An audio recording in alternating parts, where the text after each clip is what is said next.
Hello friends, നമ്മുടെ പരീക്ഷയ്ക്ക് കഴിഞ്ഞ് വെക്കേഷൻ തുടങ്ങി.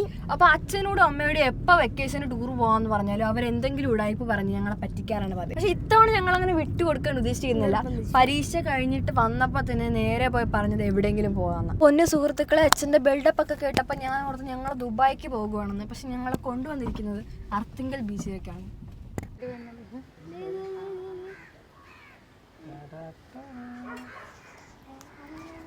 ഈ വരുന്ന സംഭവമാണ് എഗ്ഗ് കുൽഫി. അപ്പോൾ ഇത് കഴിക്കാൻ കൂടി വേണ്ടിയിട്ടാണ് നമ്മൾ പിള്ളേരെയും കൊണ്ട് അങ്ങോട്ടേക്ക് പോയത് കേട്ടോ.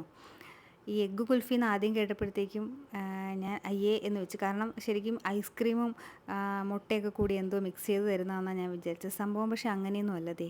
ഈ ഒരു മെഷീനിലോട്ട് ഇതേപോലെ കുറച്ച് എണ്ണ ഒഴിച്ചു കൊടുക്കും. എന്നിട്ട് 2 മുട്ട ഇതേപോലെ പൊട്ടിച്ച് നേരെ അതിലോട്ട് ഒഴിച്ചു കൊടുക്കും. അതിനുശേഷം ആ സംഭവം ഒരു സ്റ്റിക്ക് വിട്ട് കൊടുത്ത് കഴിയുമ്പോഴത്തേക്ക് തന്നെത്താൻ ഇങ്ങനെ പൊങ്ങി വരും വെന്ത് കഴിയുമ്പോഴത്തേക്കും. അത്രയേ ഉള്ളൂ സംഭവം. അതാണ് എഗ്ഗ് കുൽഫി. അതിലോട്ട് കുറച്ച് കുരുമുളക് പൊടിയും ഉപ്പുപൊടിയും പിന്നെ സോസും ഒക്കെ ഒഴിച്ച് ഇങ്ങോട്ട് തരും. സംഭവം കൊള്ളാം, നല്ല ടേസ്റ്റാണ്. മുട്ടയ്ക്ക് പിന്നെ ഒരു ടേസ്റ്റ് ഉണ്ടല്ലോ, അത് തന്നെ സംഭവം. പക്ഷേ ഒരു വെറൈറ്റി ആയിട്ട് കഴിക്കാൻ കൊള്ളാം.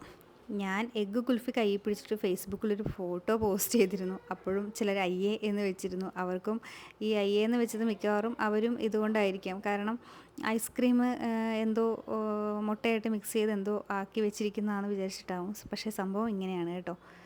കൊള്ളാം, നല്ല ടേസ്റ്റൊക്കെ ഉണ്ട്. പിന്നെ മക്കൾ പറഞ്ഞ പോലെ എല്ലാ വർഷവും സ്കൂൾ വെക്കേഷൻ ആകുമ്പോഴത്തേക്കും എവിടെയെങ്കിലും ടൂറ് കൊണ്ടുപോകണമെന്ന് പറഞ്ഞിട്ട് നമ്മളങ്ങനെ എങ്ങും കൊണ്ടുപോയിട്ടില്ല എന്നുള്ള പരാതി തീർക്കാമെന്ന് വിചാരിച്ചു.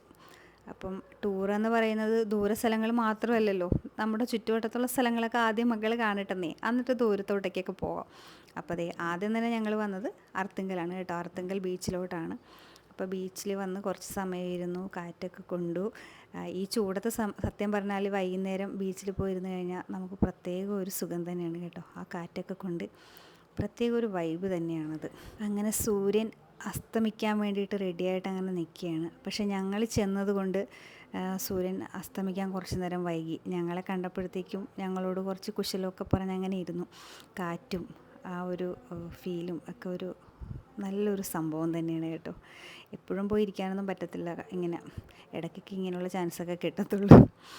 അപ്പോൾ കണ്ട ചുവന്ന് തുടുത്തിരിക്കുകയാണ് നമ്മുടെ അസ്തമയ സൂര്യൻ. അത് കഴിഞ്ഞിട്ട് പട്ടം പറത്തണമെന്നൊക്കെ ആഗ്രഹം പറഞ്ഞു. പക്ഷേ ഞങ്ങൾ പട്ടമൊന്നും വാങ്ങിച്ചു കൊടുത്തില്ല.